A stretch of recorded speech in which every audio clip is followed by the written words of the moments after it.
Vamos relembrar aqui, né, que a gente ia finalizar a disciplina de Fundamentos e Teoria Organizacional, e aí eu tinha trazido aquela parte que eu sempre apresento no fim de cada tópico, para a gente relembrar um pouquinho, né, o que foi que nós já vimos até aqui, antes de introduzir o assunto final que a gente tem aqui pendente. Deixa eu ver aqui, pronto. Pronto, então vamos lá.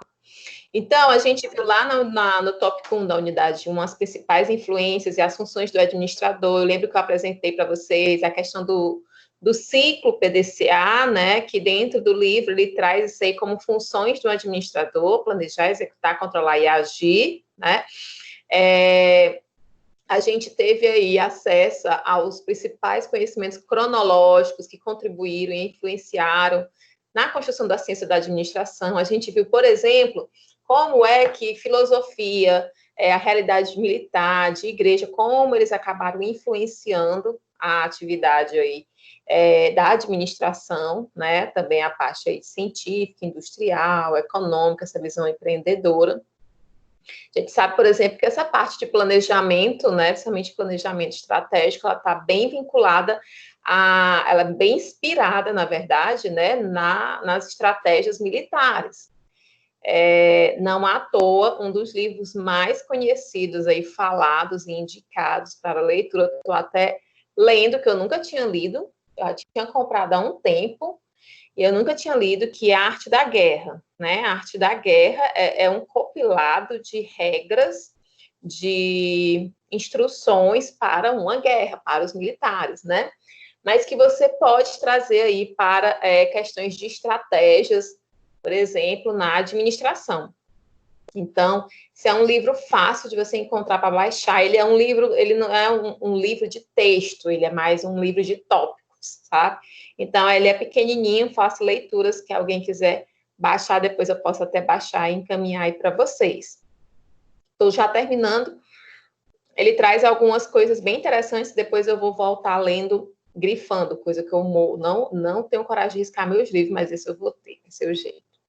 A gente viu, então, também as principais influências causadas aí por elementos internos e externos, que eles influenciam na decisão do administrador. Então, ele não é um mundo fechado em si, né? Existe aí essa questão das influências externas também. A gente viu lá no tópico 2, ainda na unidade 1, a gente foi apresentado aí a teorias científicas e clássicas. A gente viu, nós vimos lá os seus conceitos, principais influenciadores, as críticas, né? Por exemplo, lá na administração científica, a gente vai ter aí Taylor e seus seguidores aí como destaque, né? Constituiu a primeira teoria administrativa e ela contribuiu aí de forma significativa na concepção e construção das outras escolas que vieram depois. No primeiro período aí da obra de Taylor, ele parte da análise da tarefa, onde ele analisou aí minuciosamente a execução dos processos. Segundo, deixa eu só autorizar aqui a entrada.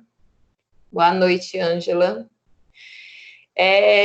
No segundo período, Taylor voltou-se aí para a racionalização do trabalho, né, as ORTs, e apesar das limitações e restrições, as teorias, elas não apagam o fato que a administração científica foi o primeiro passo na busca de uma teoria administrativa. Embora ela tenha sido bem limitada, né, a gente viu lá as críticas levantadas a ela ficou muito focada na tarefa. Ela foi o passo inicial, né? Foi o primeiro passo em busca aí das teorias administrativas. Então, tem a sua importância, a gente não pode deixar passar em branco. Outro aí que se destacou foi Henri Fayol, já aí dentro da teoria clássica, que aí, juntamente com Taylor, eles foram um dos fundadores da moderna administração. Ele definiu as funções básicas da empresa e o conceito de administração, que aí está bem linkado um pouco com a função do PDCA. Hoje a gente vai estudar um pouquinho o PDCA, tá? Embora eu já tenha apresentado para vocês nessa disciplina lá no nosso primeiro encontro. A teoria clássica, ela vai formular aí a teoria da organização, né, tendo como base aí a administração como uma ciência e com ênfase na sua estrutura. Enquanto o Taylor ficou focado na tarefa, ele já focou na estrutura, né? Para definir aí a administração, os autores utilizam o conceito de elementos, né? Ou então funções do administrador que formam o processo administrativo. E as principais críticas aí à teoria clássica foram aí a abordagem simplificada da organização formal, deixando de lado a organização informal, ou seja, a parte dos relacionamentos, né? A ausência de trabalhos experimentais para dar base científica às suas afirmações e princípios, né? Então, esse aí foi o nosso tópico 2, só relembrando aqui, fazendo a releitura. Lá no tópico 3, a gente já foi apresentada outras duas teorias, dessa vez a neoclássica e a teoria da administração por objetivos, né? Todas elas foram apresentadas da mesma forma, todas as teorias até o momento, mostrando quais os principais autores, né? Como é que foi o processo, os conceitos que estão envolvidos e as críticas também. A teoria neoclássica vai ser a escola mais eclética, né? Um ponto de vista até um pouco divergente dos seus principais autores.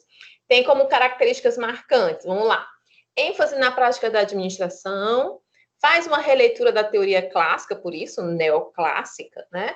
Defende aí os principais clássicos de administração, te dá ênfase nos resultados. Então, ele buscava aí ele focava como melhorar os resultados. A teoria neoclássica, diferentemente de outros estudos, né, ela é construída e fundamentada em evidências teóricas, certo? Muito bem fundamentada e tem como ênfase os resultados. Os principais autores aí, eles evidenciaram aí os princípios fundamentais da administração, quais sejam a divisão de trabalho, a especialização, a hierarquia, a amplitude administrativa, na qual aí buscam sempre a obtenção máxima de quê? Eficácia e eficiência. Lembrando que a gente também já estudou o que esses termos significam, eficácia e eficiência, assim como efetividade. Ainda no tópico 3, a gente falou sobre centralização e descentralização, lembra? Que impacto aí no princípio administrativo da hierarquia. Vimos que a organização ela é um grupo de indivíduos que estão organizados de acordo com as suas funções, que obedece a uma certa hierarquia, né? Cada um desses indivíduos, eles funcionam aí de acordo com a sua função dentro desse sistema, né?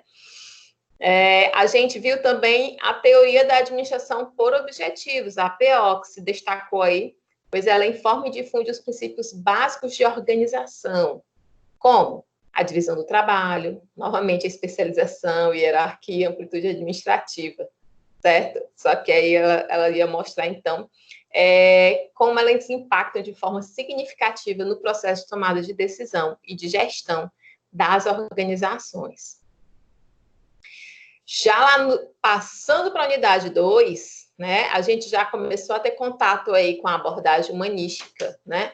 Vimos, por exemplo, a teoria das relações humanas, teve como intuito aí mudar o conceito que vinha lá da teoria clássica, né, deixando em segundo plano essa organização formal, e ele foi analisar a relação à organização informal. Basicamente, essa teoria teve como foco o bem-estar das pessoas, o trabalho em grupo, né, utilizando aí um modelo de liderança liberal e democrática. Na teoria clássica, o método de liderança ele era exclusivamente autocrático. E aí a gente teve acesso, né, nós vimos lá todas as fases da experiência de Hawthorne, né, como ela demonstrou aí muitas fases dos procedimentos de como um grupo de pessoas podia trabalhar na forma preferencialmente informal. Com premiações, a gente viu lá que quando eles inseriram alguns intervalos, foi benéfico, quando foram muitos intervalos já não foi, que mesmo ganhando por produção, quando você trabalhava em grupo, você às vezes optava por produzir um pouco menos, mas para que todo o grupo funcionasse bem, né? Foi bem interessante. Uma das críticas que eu lembro é porque ela focava muito na organização informal e pouco na organização formal, que não dava para a gente considerar numa gestão apenas esse lado, né? Apenas essa vertente. Aí ela diz que ficou aquém de muitas situações e apesar de não haver uma sequência, muita coisa foi observada nesse estudo, né, do Hawthorne, no que tange as necessidades dos indivíduos com referência à motivação. Um dos pontos é que quando eles perceberam, né, que as pessoas estavam observando para que produzissem mais, aquilo motivava mais as pessoas, né? Então, ele é bem focado no estudo aí do que motiva as pessoas a produzirem mais, certo? Então, ela foi muito criticada, pois, como eu falei, né, deu foco aí apenas no grupo de indivíduo, no lado informal da organização. E a gente sabe que não dá para você ir à frente, né, apenas focando em um lado, tem que focar no restante, apenas na informal não seria o bastante. Evoluindo lá no tópico 2, a gente viu a abordagem comportamental da administração, a teoria comportamental.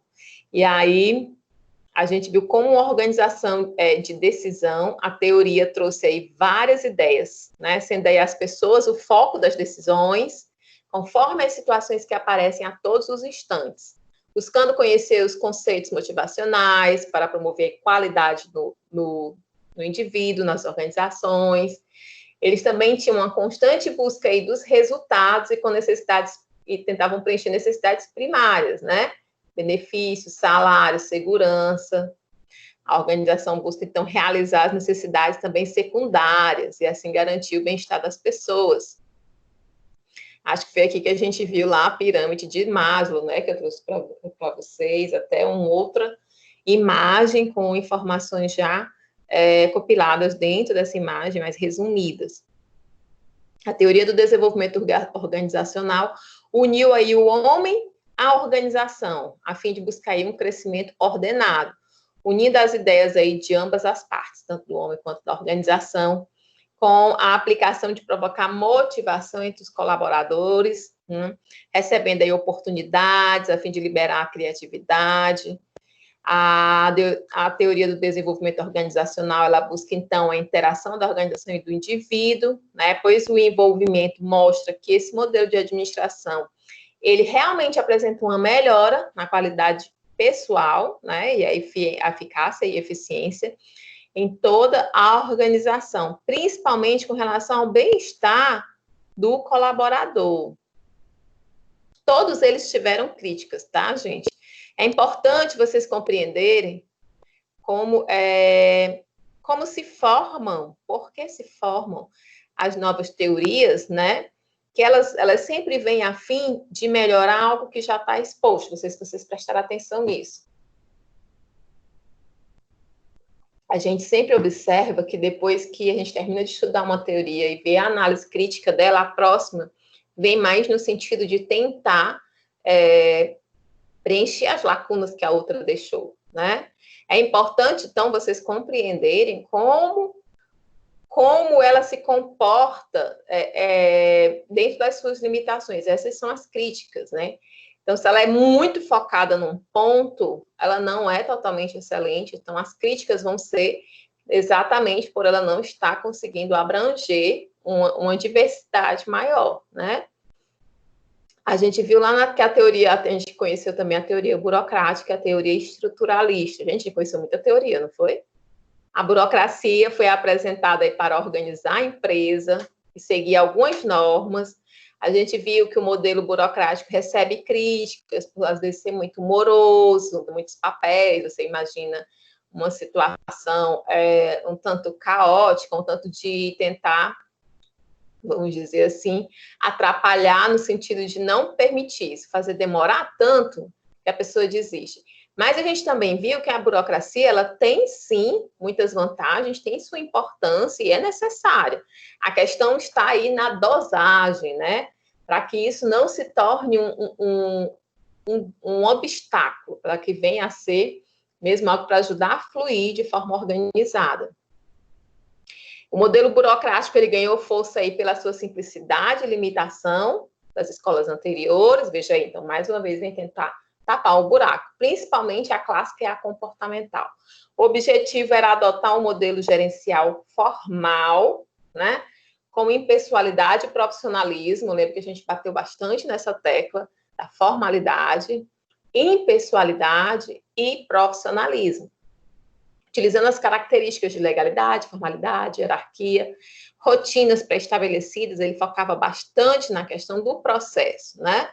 Como o processo funcionaria, os trâmites, o caminho para se chegar onde se quer chegar, né? Seu ponto final. Essa teoria ela foi muito criticada pela alta inflexibilidade. Claro que quando você fala em burocracia, você fala em padronizar, você está engessando um pouco. Então, isso traz aí essa questão da inflexibilidade operacional. Veja que é operacional, é na hora de realizar de fato, né?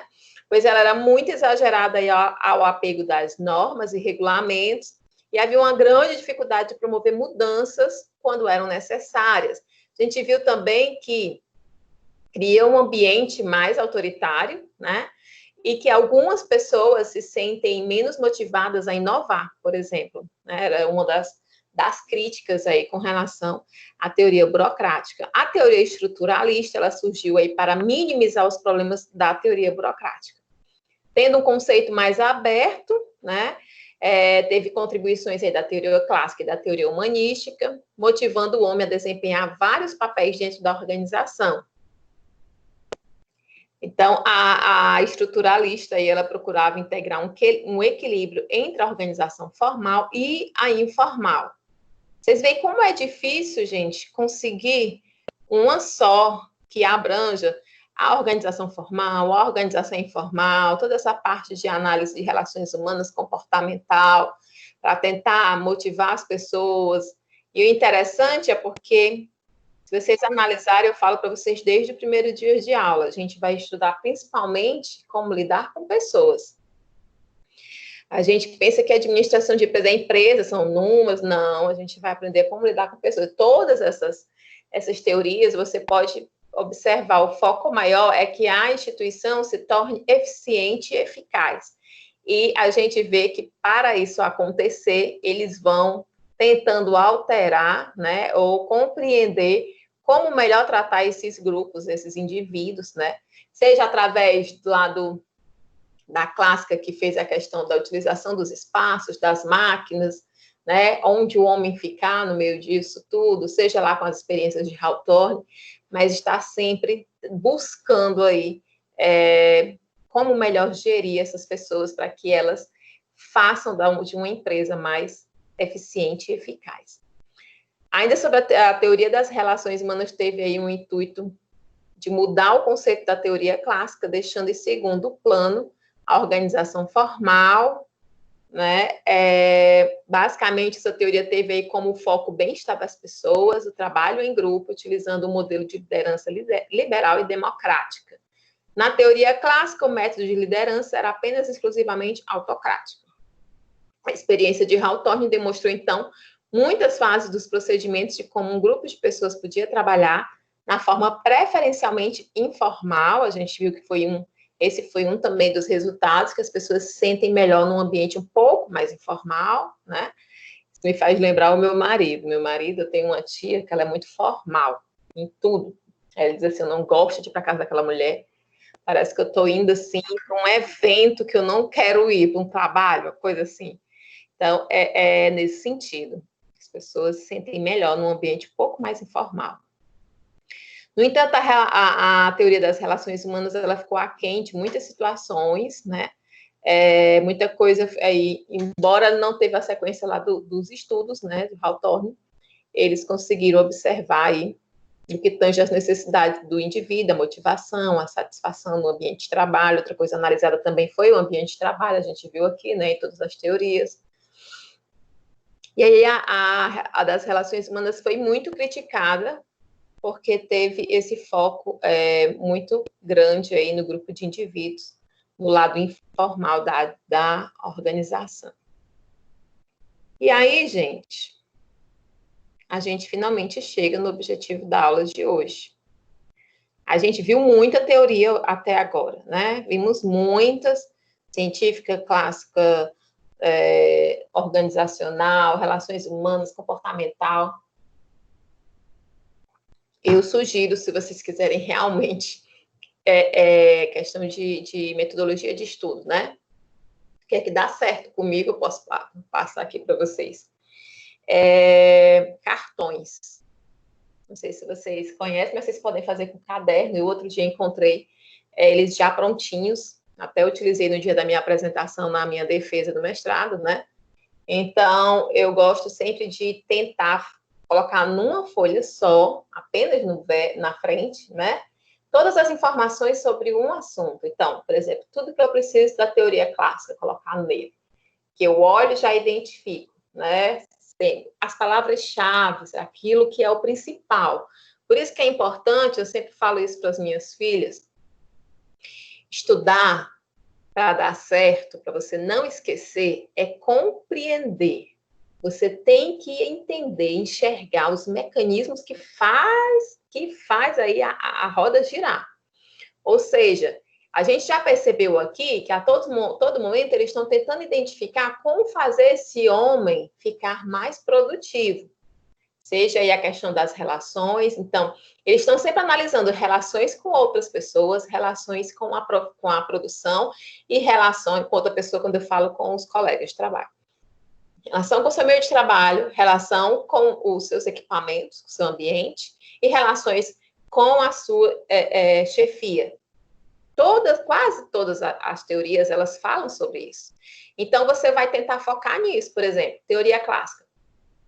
O que ela se destaca com relação à relação com outras pessoas? Não se destaca, não falou nada. Então, você já bota isso como algo que destaca a teoria, porque ela não falou nada. A questão das máquinas, a gente viu a questão da contagem de tempos, acho que foi ela também que teve a organização do espaço. Então, você vai jogar essas palavras-chave. Quando você for estudar o livro, quando você for estudar os slides, você vai tentar compreender o desenrolar daquilo, como elas vão funcionando, a engrenagem, porque tudo é engrenagem, gente. Então, passado esse momento, abri esse parêntese, fechei aqui o parênteses, e vi aí vocês utilizam, certo? Eu gosto de enxergar, olhar para uma coisa e enxergar. Inclusive, eu tenho muita dificuldade, eu só consigo colocar as coisas para frente depois que eu vejo elas no papel, né? Eu tenho uma amiga que fez mestrado junto comigo e trabalha comigo, e aí eu falava, tu já está escrevendo? Aí ela, já comecei. Aí eu, olha aqui, eu fiz o meu esquema, aí eu fiz o esquema de cada ideia que era que ia ter, tal, quais autores, tal. Ela, caraca, como é que tu fez? Eu digo, eu só consigo visualizar assim, porque aí eu coloco e depois eu já visualizei e fica mais fácil. Então, gente, a gente vai finalizar hoje, vamos ver o tópico 2 e o tópico 3. O tópico 3 é bem pequenininho, o tópico 2 também não é grande, tá? No tópico 2, a gente vai estudar mais escolas de administração, perspectivas contemporâneas de administração. Agora a gente já está chegando aí no mundo moderno, né? No mundo de hoje em dia, por assim dizer. Perspectivas contemporâneas, né? As contínuas mudanças ocorridas nos mercados e nas organizações, eles vão gerar o quê? Necessidades, né? Aí, por parte, e um dinamismo por parte dessas organizações, que vão precisar rever tanto os seus conceitos quanto os seus modelos. E aí, para isso, a gente precisa conhecer os conceitos de processos, certo? E as suas etapas. A primeira definição de processo, né? A gente vê aí que nós temos três definições de processo. A primeira, em termo aí do modelo Input, Process, Output, que a gente viu também, né? A primeira etapa, ela procura utilizar um processo lógico a fim de explicar aí a relação de causa entre essas variáveis independentes, que são as entradas e as saídas, e os resultados, certo? Lá na segunda definição de processo, a gente tem ela aí relacionada a uma categoria de conceitos de ações de indivíduos e organizacionais.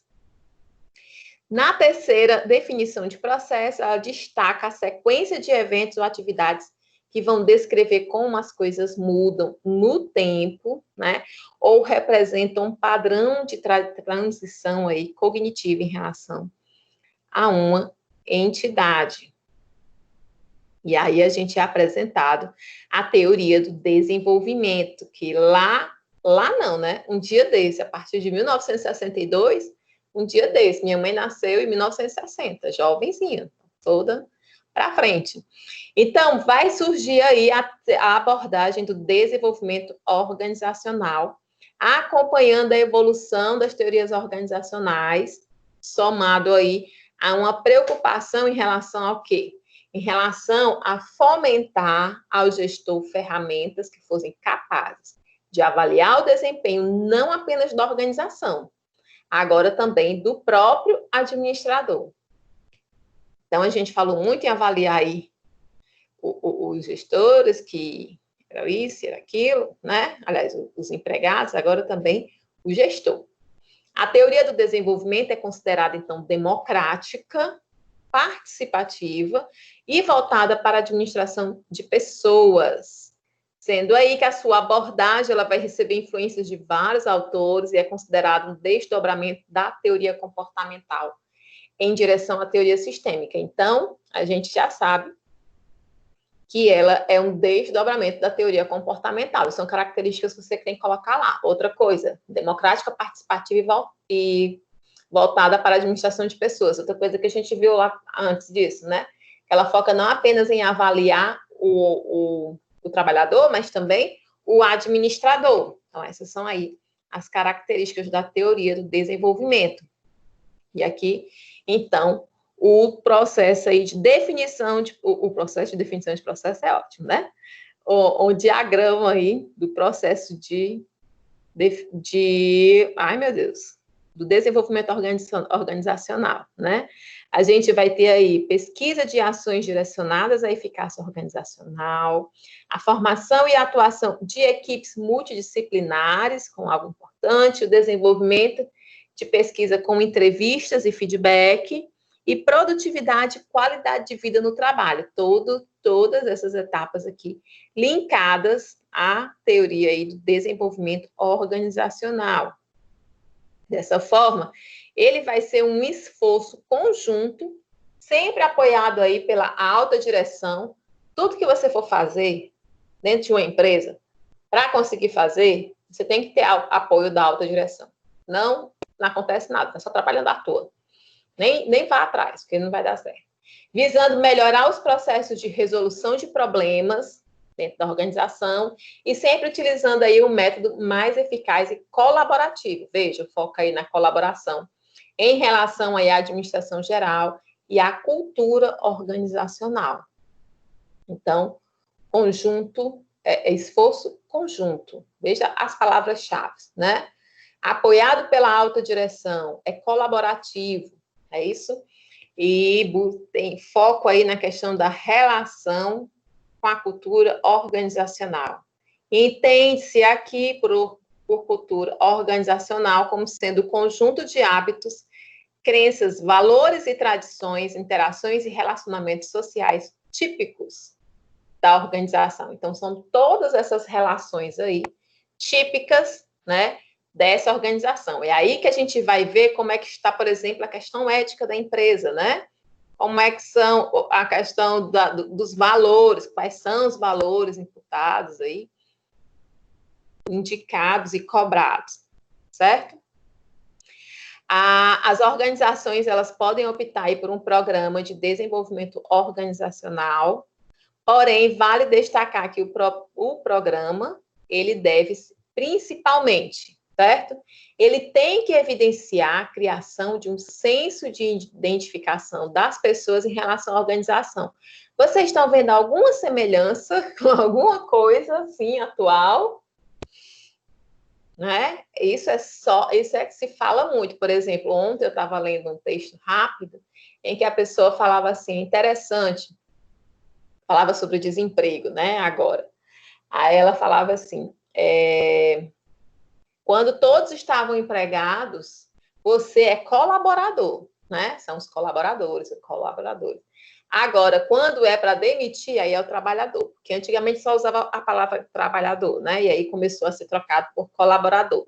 Muito nesse sentido aí, de se criar um senso de identificação, certo? Do trabalhador com a organização.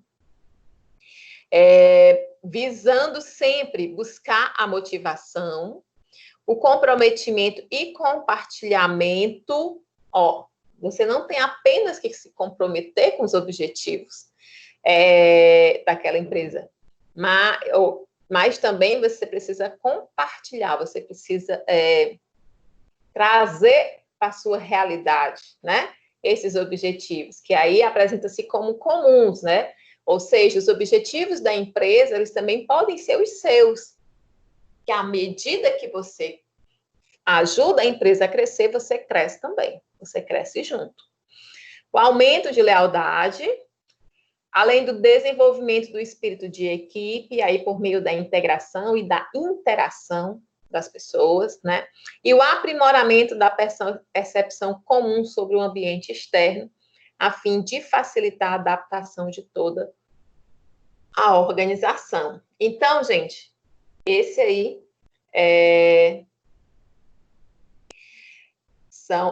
o que se deve aí priorizar nessa teoria, né? Deve ter no momento de se escolher por uma delas. Principais contribuições do desenvolvimento organizacional nas práticas da administração. O melhor conhecimento das pessoas que trabalham nas organizações, né? Algo inquestionável que o desenvolvimento profissional das pessoas provoca a necessidade de mudança, vocês concordam?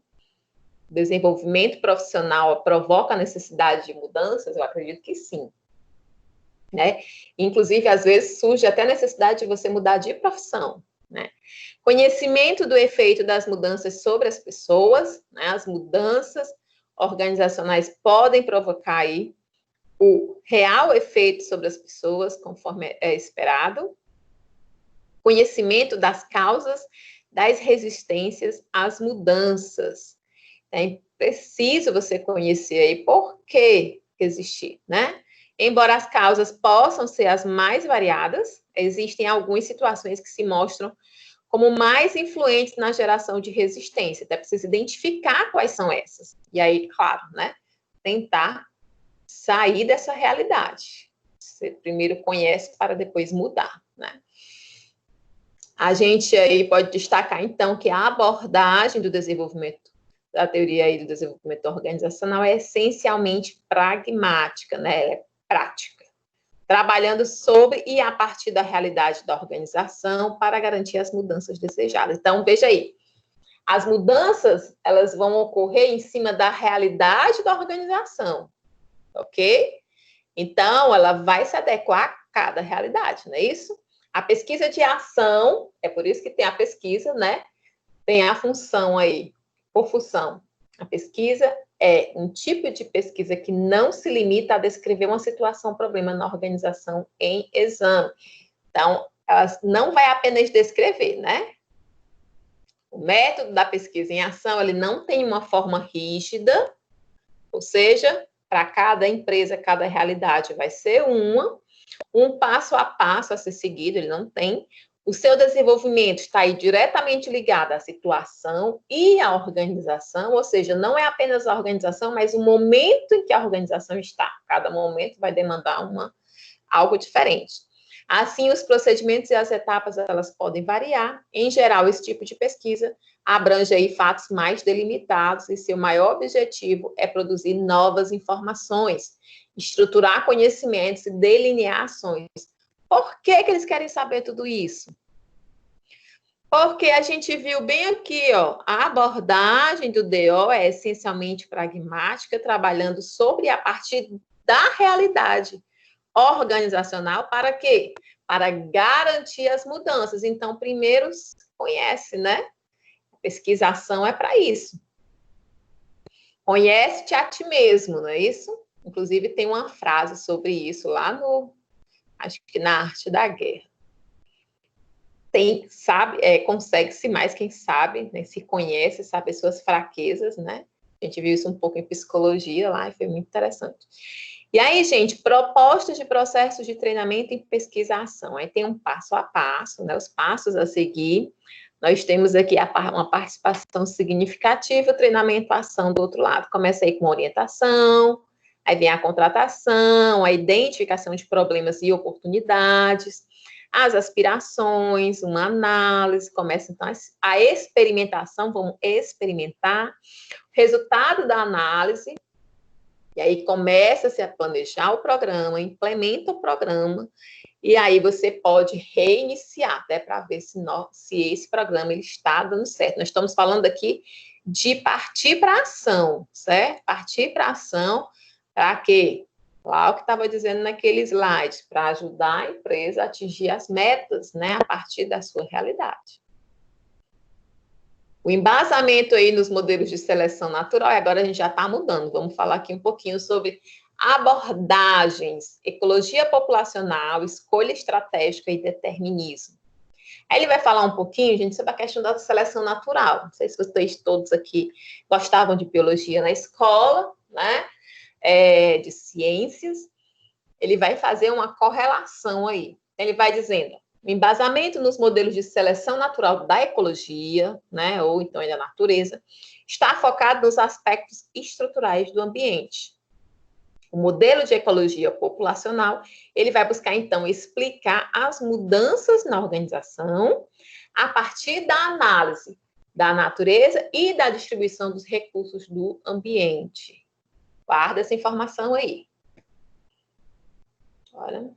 Então, em resumo, a perspectiva da ecologia populacional, ela está pautada aí a partir da ótica de que a mudança e a variação sofridas no ambiente, elas vão gerar uma seleção natural do indivíduo ou da organização, permanecendo ou sobrevivendo somente aquele que melhor se adaptar a este novo ambiente. Então, o que é a teoria aí da adaptação? Se a gente analisar a questão da seleção natural, né? Eu não sou bióloga, nem gosto muito de estudar biologia. Mas o básico que a gente sabe é o seguinte: sobrevive o mais forte. Não é à toa que os genes dominantes, eles são repassados de pai para filho, né? Enquanto aqueles recessivos, eles vão acabando se diluindo, né? Não vão sendo repassados e aí param de existir.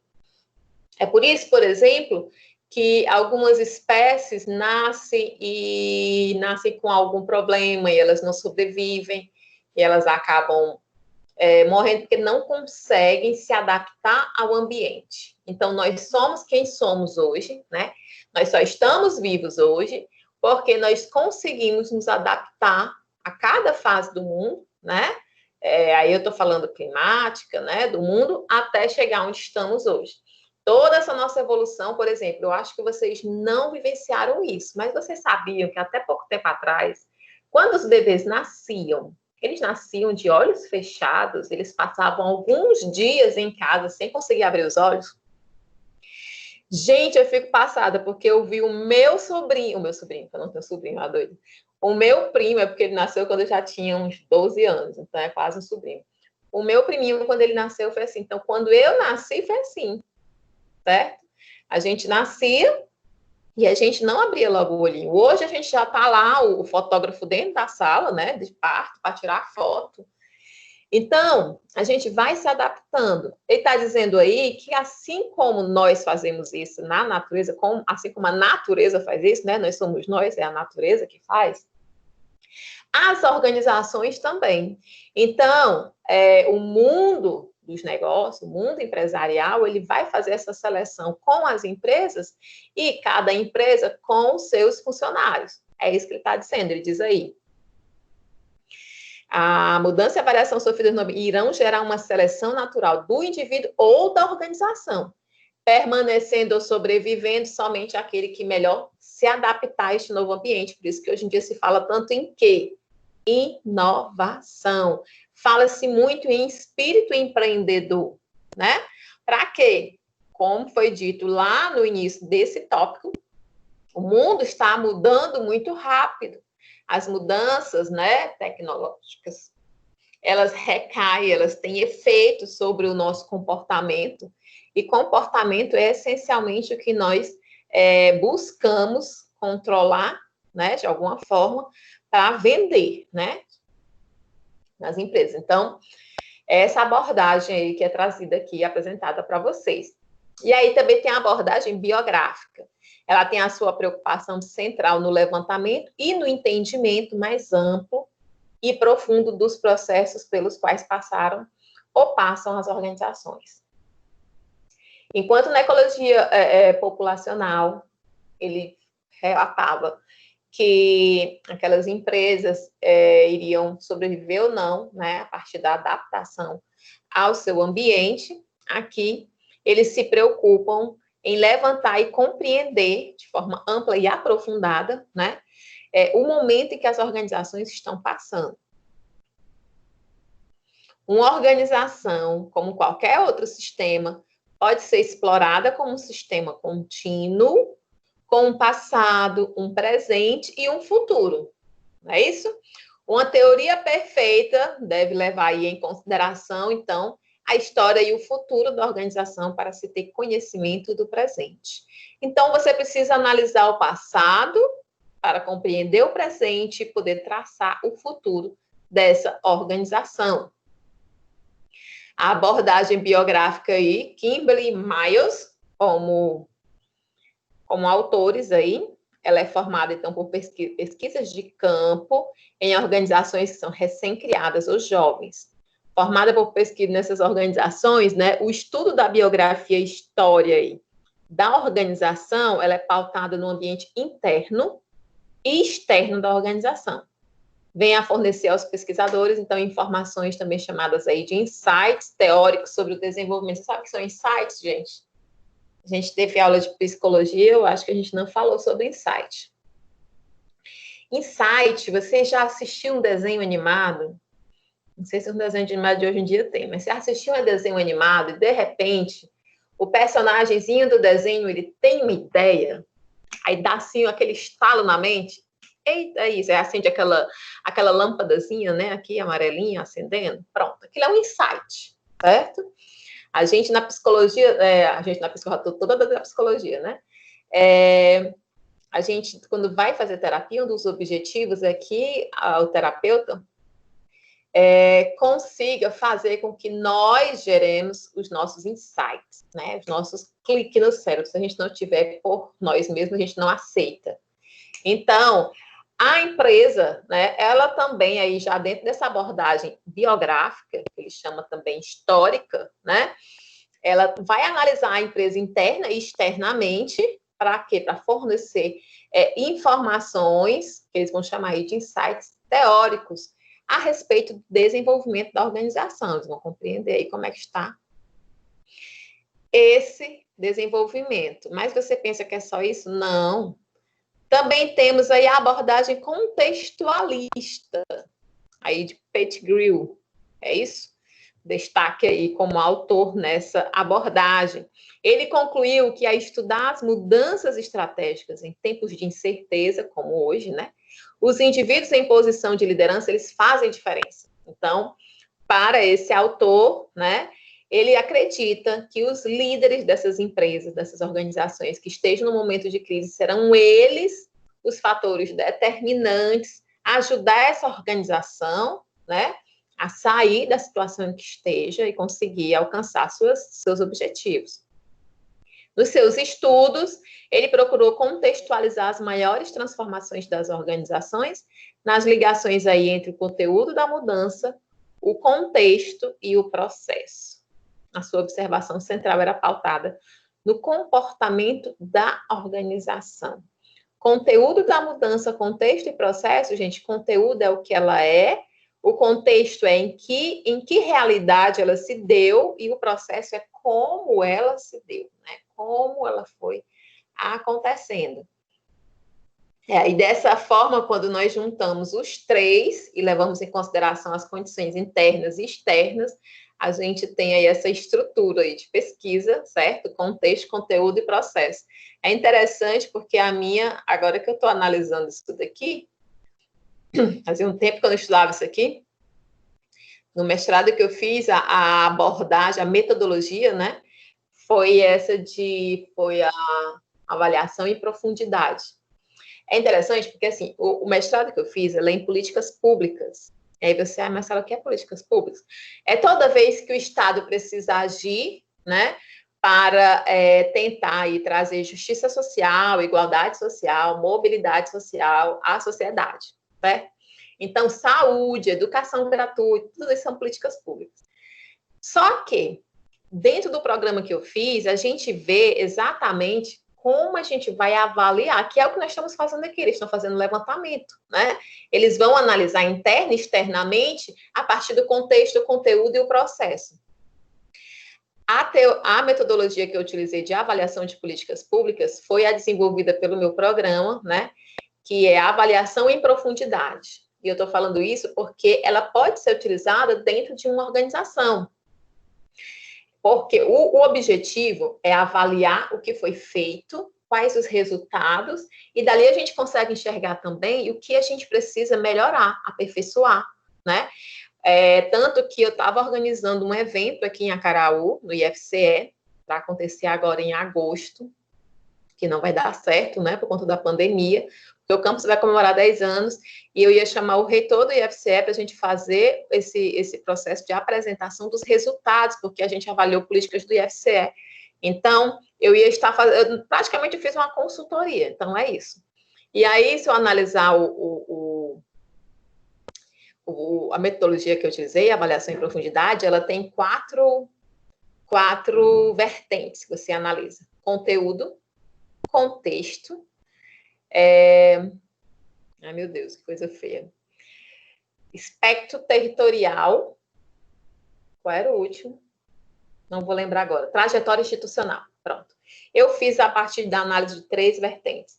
Então, eu analisei o contexto, eu analisei o conteúdo da política, e eu analisei o processo, como foi que ela aconteceu dentro da instituição. Interessante, depois eu vou falar com o meu orientador depois dessa aula. Então, gente, só para mostrar para vocês que essa é uma ferramenta válida para que você analise. E aí, Marcela, mas você não trabalha dentro de uma organização dessa forma, você pode vir a trabalhar, né? Você pode vir abrir a sua empresa, e por que não você fazer essa análise aí a partir da sua realidade? Acho que a Rayane falava na última aula que ficou triste porque saiu do emprego, né? Ficou pensando aí no porquê, né? De repente, é uma oportunidade para ela fazer uma análise, né? Analisar o contexto, o conteúdo do que aconteceu, o processo.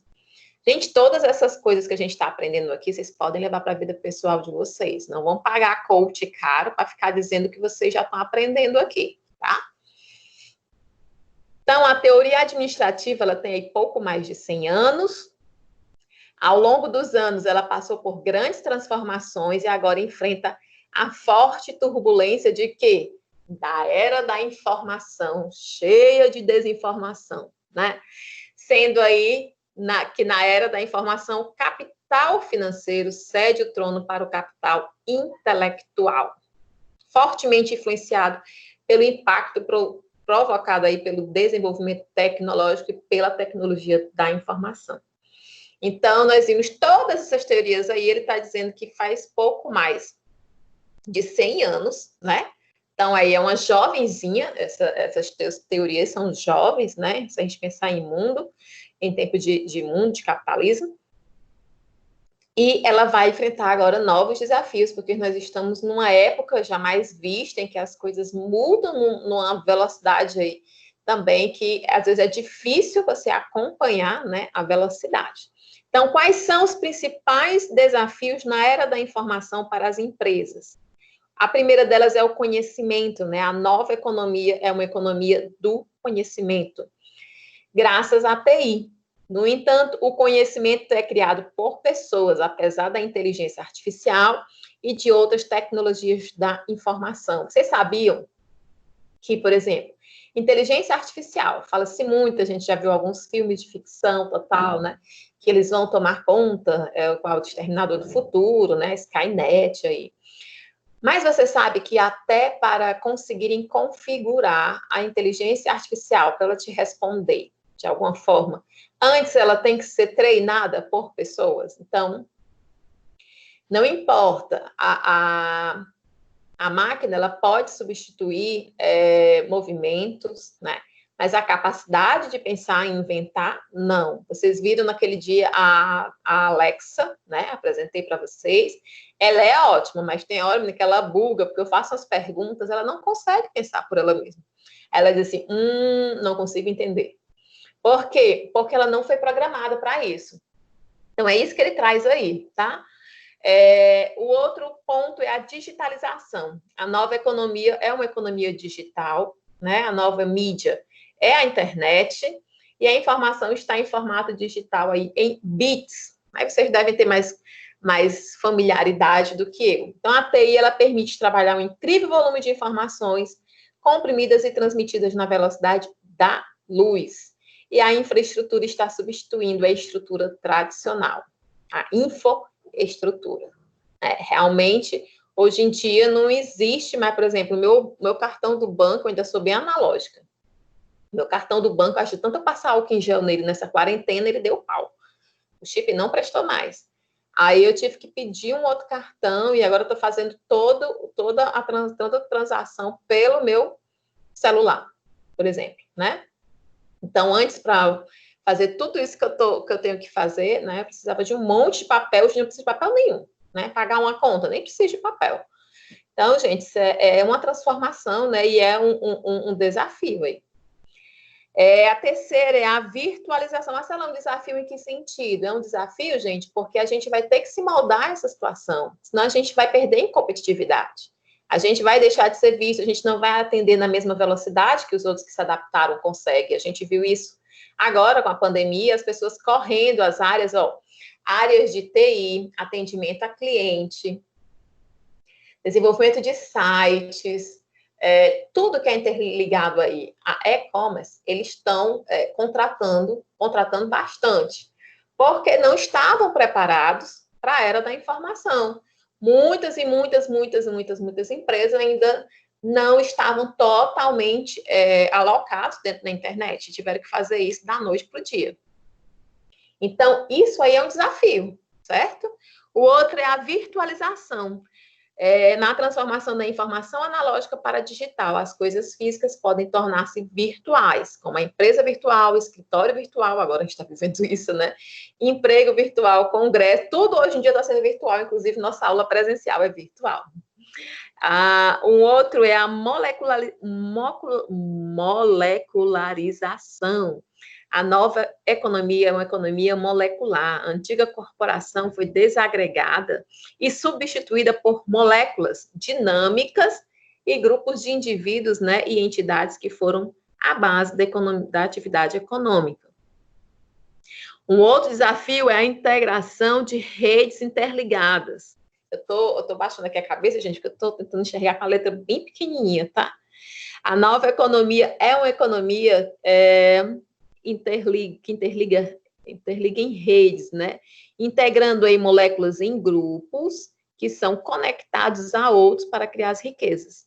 Então, essas novas estruturas organizacionais em redes, elas são horizontalizadas e conectadas pela internet. Então, redes de redes, rompendo as fronteiras entre empresas, fornecedores, clientes e concorrentes.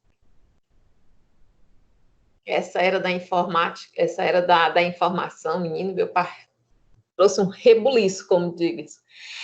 A outra é a desintermediação. Então, as funções de intermediário, por exemplo, entre produtor e consumidor, elas estão sendo eliminadas pelas redes digitais e pelo comércio eletrônico. As informações são online, proprietários e compradores se conectam entre si, dispensando os intermediários. Convergência, né? A nova economia, o setor econômico predominante deixou de ser a indústria automobilística para ser uma nova mídia, para a qual aí vão convergir as indústrias de computação, de comunicação e conteúdo. Você vê aí as startups pipocando no mundo, valendo, como é que eles chamam? As unicórnios, né? Que de repente elas começam a valer milhões, bilhões de dólares, e você vê que a realidade, quando a gente começou a estudar essas estruturas, essas teorias, era, por exemplo, as empresas automobilísticas, as indústrias, né? Sendo aí o foco, o chamariz, a principal, e agora isso não existe mais. Consumo. Na nova economia, a distinção entre consumidores e produtores ela é pouco nítida, porque na internet todo consumidor torna-se produtor de mensagens, contribui aí para discussões, faz test drives em carros, então visualiza o cérebro de um paciente no outro lado do mundo. E aí, disso daí eu lembro muito do YouTube, né? Meu marido, ele não compra nada sem antes ele ver uns 10, 15 vídeos de referência no YouTube. Eu não tenho paciência para isso, eu peço para ele olhar para mim. Eu estou delegando. O imediatismo, né? A gente tem uma economia baseada em hits. O imediatismo ele torna-se o elemento propulsor da atividade econômica e o sucesso empresarial. Então, a nova empresa é uma empresa em tempo real. E outra, gente, a gente vive um mundo cheio de modismo, né? Que passa super rápido. Então, se você não tiver ali, ó, pronto para imediatamente, chama isso de tempestivamente, agir tempestivamente, né? Você vai rodar. Globalização, a nova economia é uma economia global, né? Mundial e planetária. Essas organizações globais, as empresas internacionais, elas estão na pauta, e os negócios e conhecimentos, eles não conhecem fronteiras. Você vê, hoje em dia, uma pessoa que tem uma lojinha virtual, ela consegue vender não só para o Brasil todo, mas para o mundo. Não precisa ser um grande conglomerado, né? Porque os negócios aí não reconhecem fronteiras. E a evolução aí tanto da informação quanto dos meios também de transporte são essenciais para isso. Discordância, né? Questões sociais sem precedentes estão emergindo. Vocês acham, gente? Será que questões sociais sem precedentes estão emergindo demais, demais mesmo? Hoje em dia é difícil você não conhecer, você conhecer alguém que não tenha lido ou visto algum manifesto. Eu não estou falando de manifestação de ruas, mas nas redes sociais, por exemplo, com relação a questão de gênero, a homofobia, LGBTfobia e tudo mais, a questão dos negros, né? E isso é as desigualdades sociais, e isso é maravilhoso, para mim é a melhor parte de tudo, né? Então, gente, esses são os desafios que essa nova era traz para as organizações, para nós administradores. Nós temos que pensar, repensar e nos preparar. Então, gente, conhecimento é poder. Tá? Nenhum conhecimento é em vão, costumo falar. Os 14 pontos de Deming para a produtividade. Aí nós vamos a conhecer, né? Edward Deming. Ele é reconhecido aí pelos estudos e a aplicação na melhoria dos processos. Gente, melhoria de processo, vocês lembram de quê?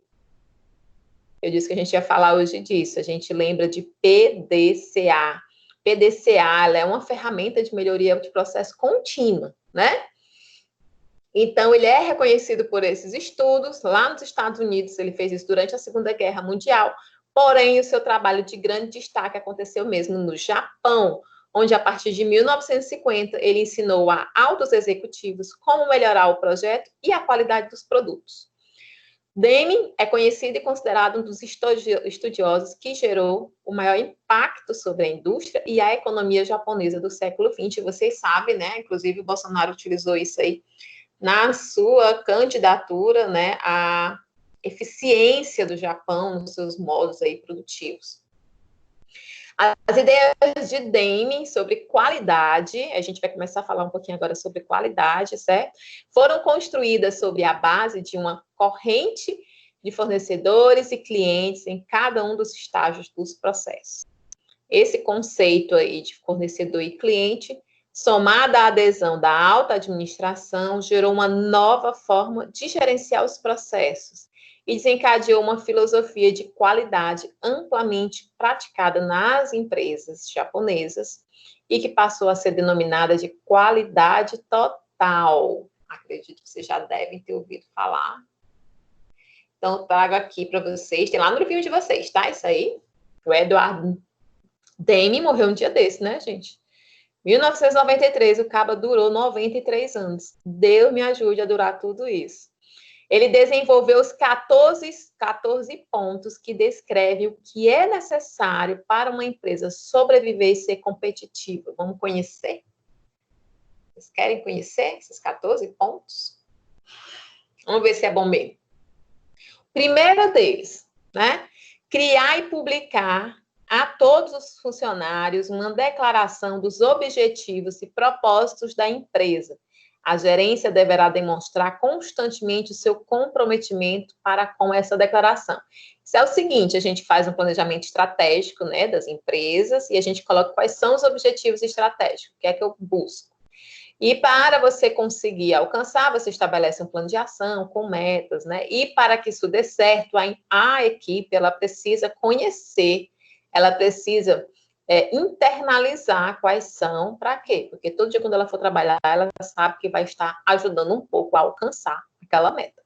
Aprender a nova filosofia. Entender o propósito da inspeção para o melhoramento do processo e a redução de custo. Suspender a prática de aprovar compras apenas na base do preço. Gente, isso é tão importante. Eu acho muito interessante, porque eu já expliquei aqui para vocês, eu trabalho na administração pública. E aí, sempre que a gente vai comprar algo, a gente tem um princípio, que é o da economicidade.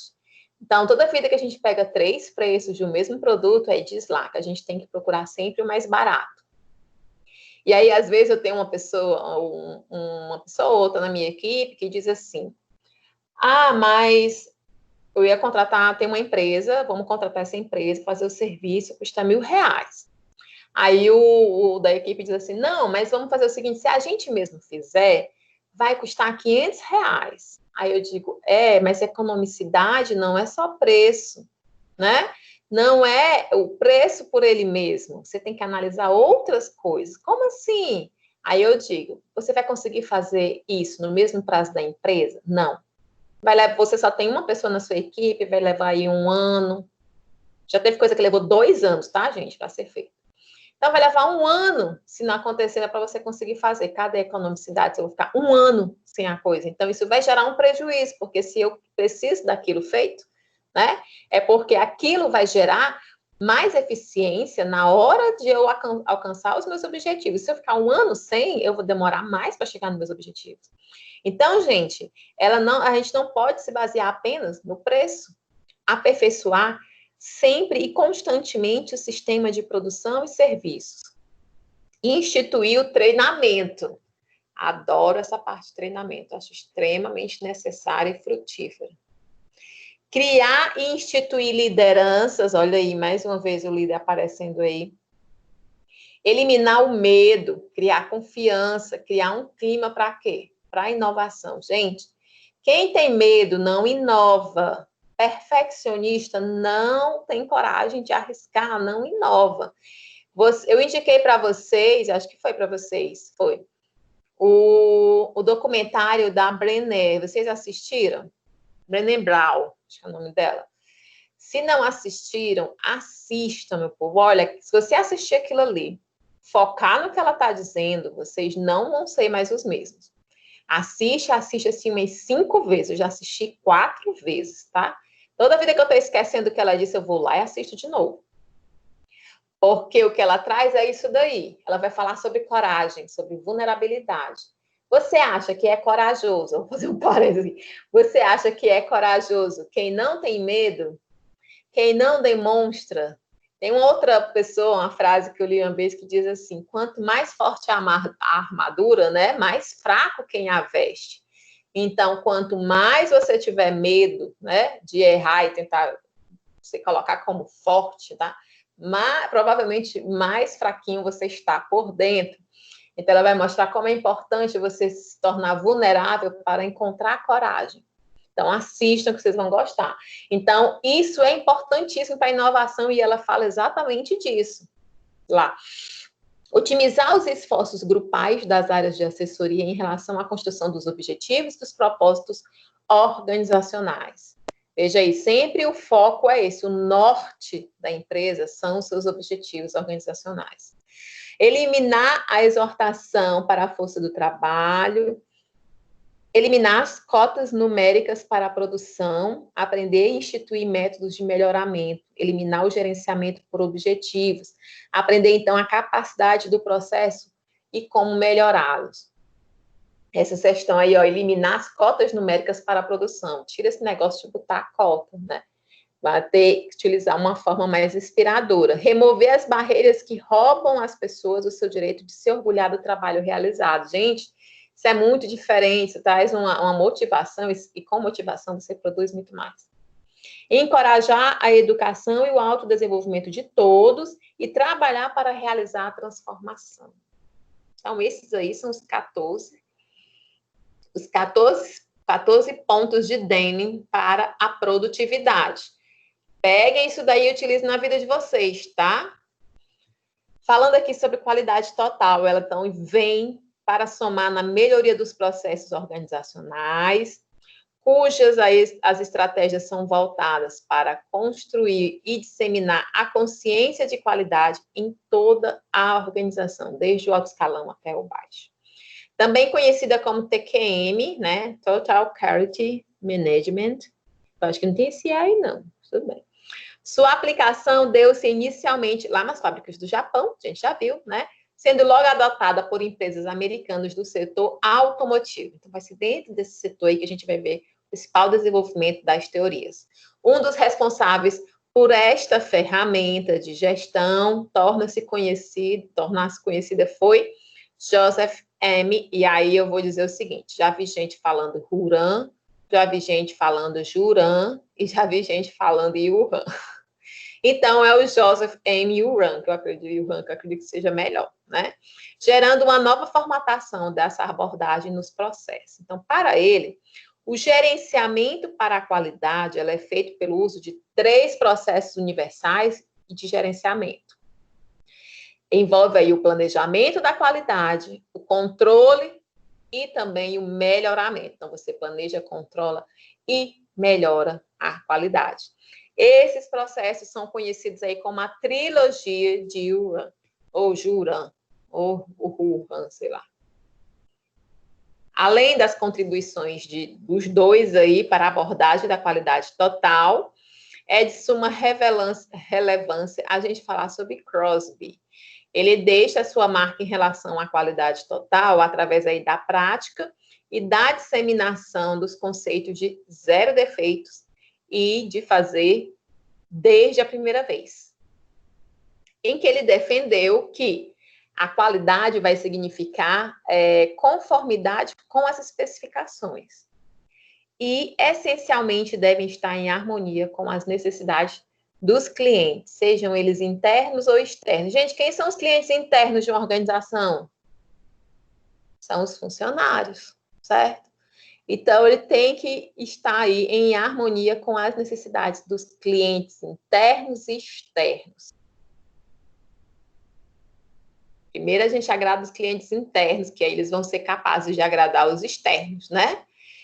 Então, os 14 pontos para o melhoramento da qualidade. A gente viu de produtividade, agora estamos falando de melhorar a qualidade. Então, o primeiro é comprometimento da gerência. Deixar claro que a administração é comprometida com a qualidade. Depois, os times de melhoramento da qualidade. É formar grupos de melhoramento da qualidade com representantes de todos os departamentos. Olha que massa se a gente tivesse um time só para buscar aí melhoramentos da qualidade, né? A outra é medidas da qualidade. Devem ser estabelecidas aí as medidas da qualidade apropriadas a cada melhoria da qualidade. Vai ser útil, né? Conscientização sobre a qualidade, ação corretiva, sempre que você vai analisar, depois você vai tentar corrigir, né? São as oportunidades para a correção que são geradas aí pelos passos 3 e 4, ou seja, as medidas de qualidade devem ser estabelecidas e avaliar o custo da qualidade. Além da ação corretiva, a gente tem também o planejamento do programa de 0 defeito. Um comitê ad hoc de 0 defeitos deve ser formado pelos membros da equipe de melhoramentos, lá que a gente viu lá em cima, né? Esse comitê ele deve começar planejando o programa de 0 defeito de acordo com a empresa e com a sua cultura. Outra coisa importante é treinar os supervisores, dia de 0 defeito, instituir um dia para que todos os funcionários percebam que houve mudança. Outra coisa é estabelecer metas de melhoria. Para transformar um comprometimento em ação, as pessoas devem estabelecer metas de melhoria para si e para seus grupos. Remoção das causas dos erros, né? Estimular os funcionários a comunicar à gerência os obstáculos que encontram. Reconhecer e valorizar aquele que atinge a sua meta de qualidade. Conselhos de qualidade. Estabelecer aí conselhos para fazer comunicações a intervalos regulares para dividir problemas, experiências e ideias. E repetir tudo. Para enfatizar o processo de melhoria contínua, o programa, né, passos 1 a 13, ele deve ser repetido. Opa! E, por fim, segundo Crosby, os verdadeiros responsáveis pela falta de qualidade, meu povo, são os gestores. Olha, rapaz, tudo é culpa da gente. E não os trabalhadores. As políticas de qualidade, elas devem vir de cima para baixo, sendo fundamental o comprometimento e o envolvimento da alta gestão. Não deixa de estar errado, né? O que ele está querendo dizer aí é que são os gestores, a alta direção, que vão ter a responsabilidade de buscar formas de melhoria, para então repassar a sua equipe. Então, eles vão começar a buscar, né? Toda vez que você identifica que o seu processo de melhoria ele não está sendo bem aplicado, é porque certamente alguém não foi muito bem treinado, algo ficou obscuro na hora de informação. E muitas das vezes é porque, sim, o gestor, né, em algum momento não repassou de forma satisfatória, de forma que ficasse compreensível e a pessoa realmente compreendesse e internalizasse aquilo. Ainda sobre qualidade total, no Brasil é denominado aí de gestão da qualidade total, usado nas organizações, e é importante destacar que ela é uma estratégia que visa aí que todos tenham consciência da importância de agregar qualidade aos processos organizacionais e de gestão. Os dois têm que caminhar juntos, compostos aí por 5 elementos essenciais, conforme cita Caravantes e Klockner. Esse modelo, gente, é composto aí por 5 elementos: o processo, cliente, fornecedor, grupos, sistemas e ferramentas. O centro aí é o cliente / fornecedor, externo e interno.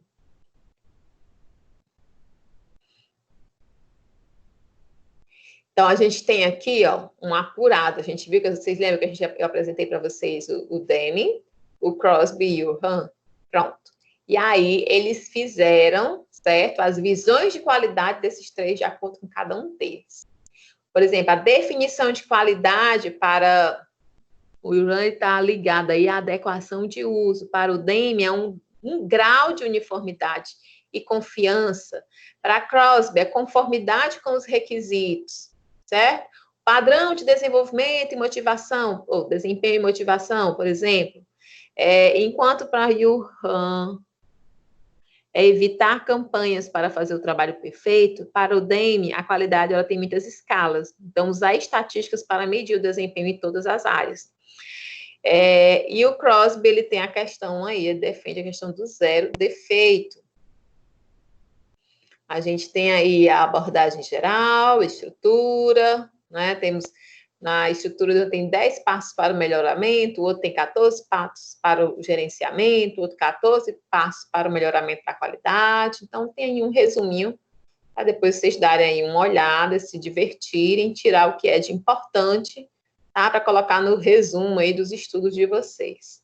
E aí, o livro de vocês finalmente vai falar sobre PDCA. Não vou me demorar aqui, porque eu já falei isso com vocês desde o primeiro dia de aula, né? Ainda sobre a abordagem da qualidade total, vai surgir lá na década de 30, Walter Schwartz, criador do controle estatístico da qualidade, que hoje é conhecido como o ciclo PDCA, Plan, Do, Check, Act, to Correct. Trata-se de um conceito que visa aprimorar-se continuamente. O PDCA, gente, ele não tem fim. Você faz um planejamento e você analisa e checa, faz tudo de novo. É um ciclo que fica eternamente, certo? Porque você sempre tem como melhorar e está sempre ocorrendo alterações que precisam ser corrigidas. É importante destacar que esse conceito de qualidade aí se tornou amplamente conhecido somente a partir dos anos 50, pelo discípulo dele aí, que foi o William Deming, tornando-se, então, conhecido também como ciclo de Deming. Então, PDCA. Aí apresento eles também. Lá no primeiro slide da primeira aula, certo? Eu trouxe aí sobre PDCA, vocês podem procurar lá aqui. Eu trouxe algumas imagens lá, interessantes para vocês terem contato. Ai, meu Deus, peraí. Eu passei um demais aqui, pronto. Então, gente, o PDCA é uma ferramenta de qualidade que visa auxiliar os gestores no controle e monitoramento de algum problema, gerando aí a condição de padronização de um processo e principalmente gerar a melhoria contínua da qualidade. Interessante, meu povo, é que todo mundo faz PDCA na vida, inclusive sem nem perceber que está fazendo.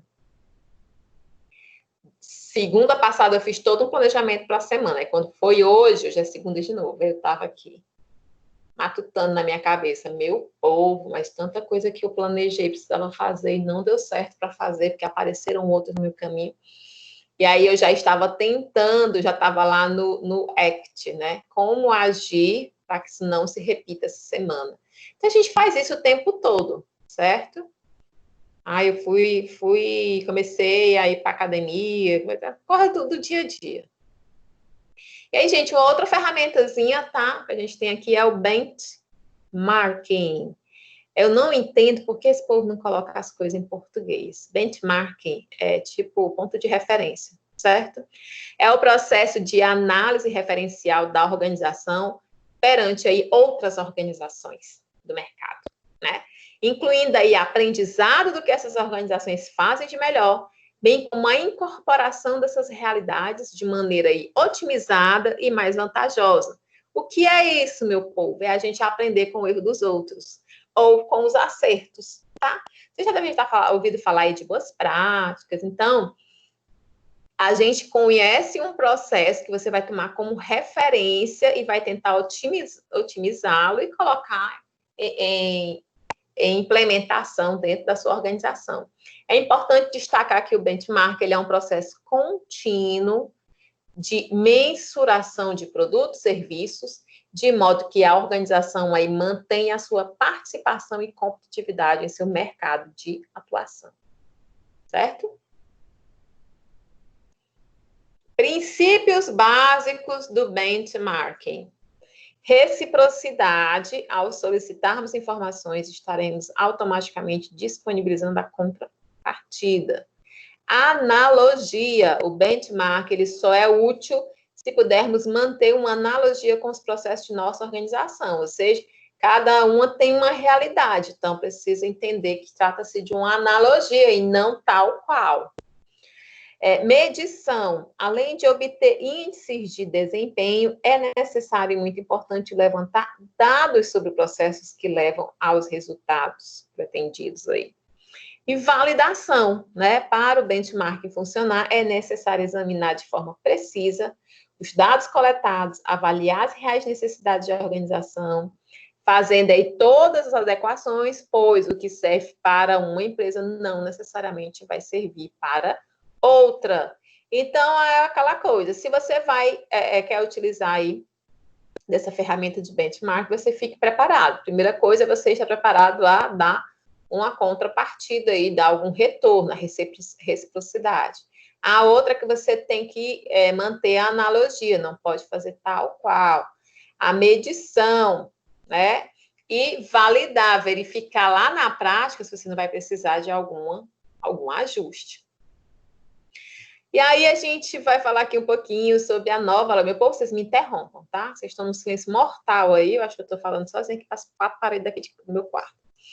A nova lógica das organizações. Chegamos, então, a uma nova etapa, uma nova lógica, e trata-se da estratégia, que é um conceito, né, que é como foi que eu disse, já vinha sendo utilizado lá no meio militar. Especificamente aí na Grécia há mais de 2.000 anos, certo? Onde os estrategos eram os generais, os comandantes gerais dos exércitos. Inclusive, o termo estratégia tem a sua origem na guerra, é derivada aí da palavra grego estratégios, que traduzida entende-se como a arte do general, certo? Não à toa, um dos livros mais indicados aí sobre estratégia, A Arte da Guerra, né, foi escrito aí por acho que o cara era general. Não sei se tinha essas patentes lá da China. Coisa assim. Vamos lá.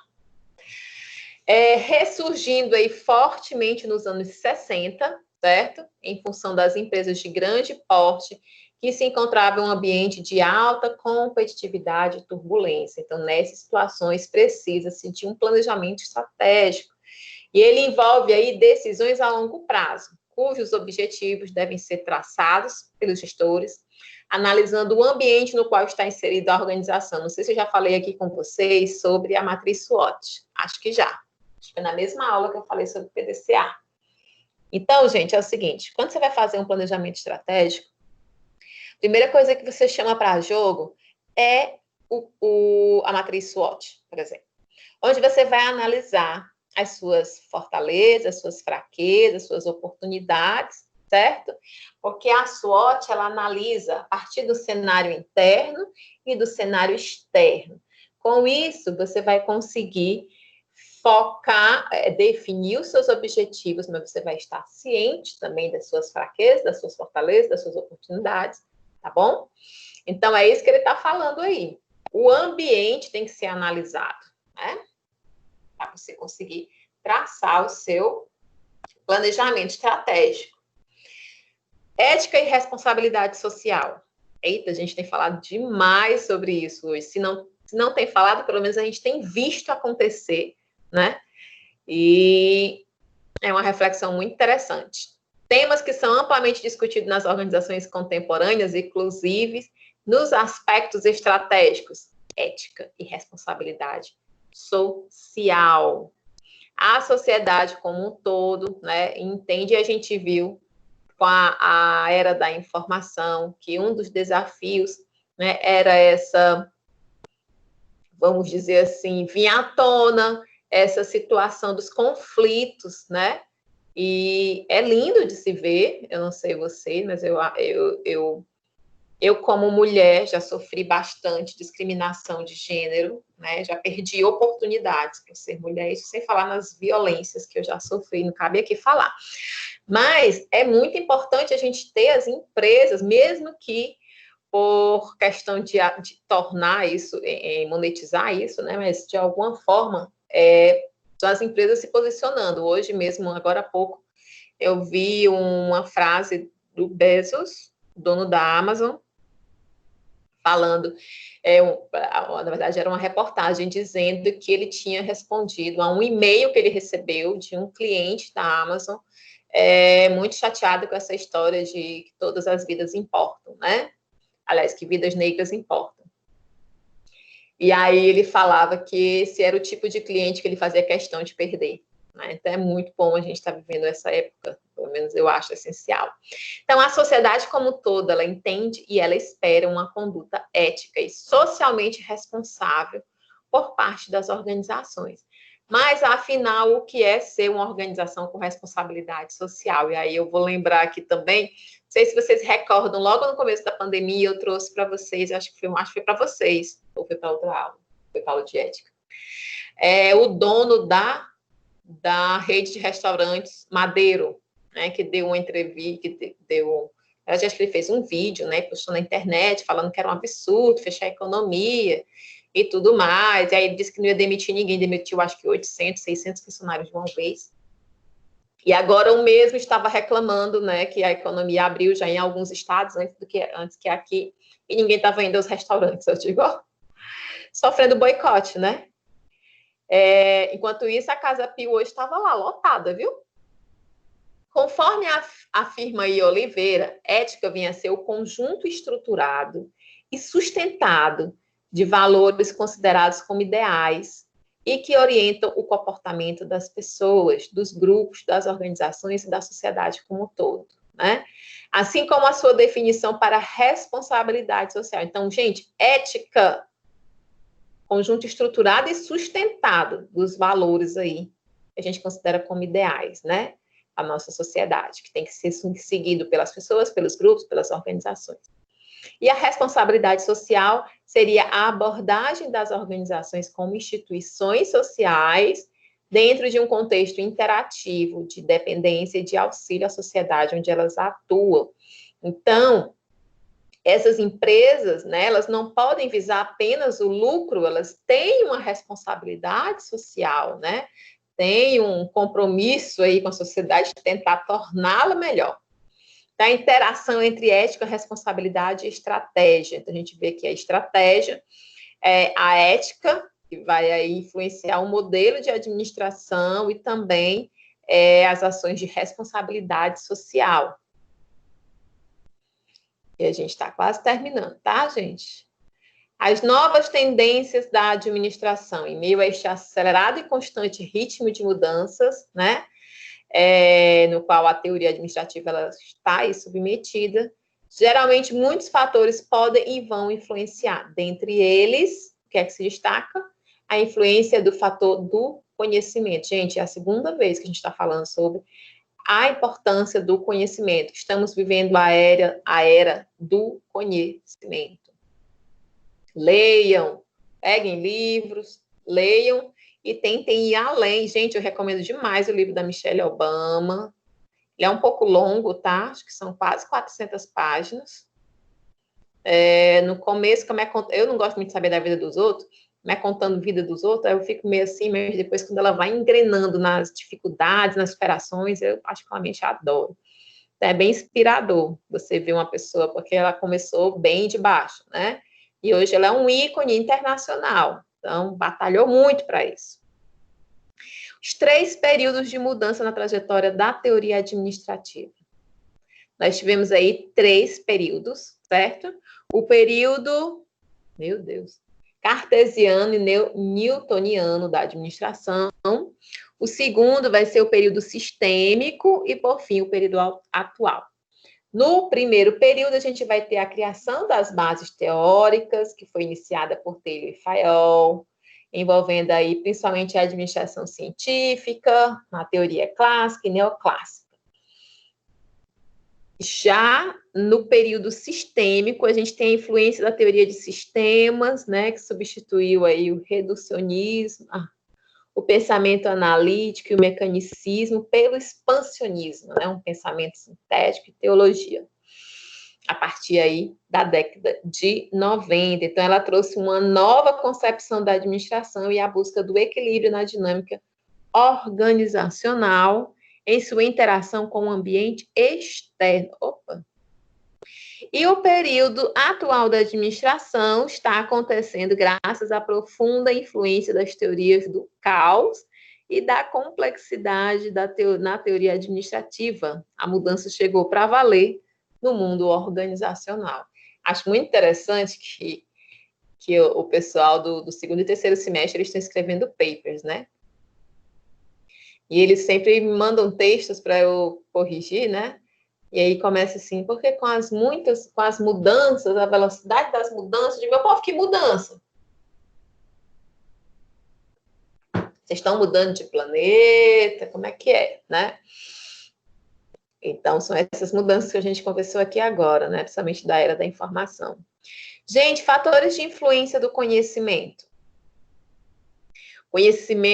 Crescimento sustentável do conhecimento. Tem que envolver o desenvolvimento das pessoas, para a questão da produtividade, tecnologias, tem que ser sustentável, também para as estratégias e para a definição de um modelo de administração. Então, o crescimento sustentável do conhecimento engloba aí esses outros fatores, tá? Eles vão influenciar aí. Precisa, né? Um dos autores se destaca aí com diz respeito a essas mudanças, Schumpeter. Ele denominou aí de a quinta onda, que a Venato aí fala, que como dizia Joseph Schumpeter, a economia saudável é aquela que rompe o equilíbrio por meio da inovação tecnológica.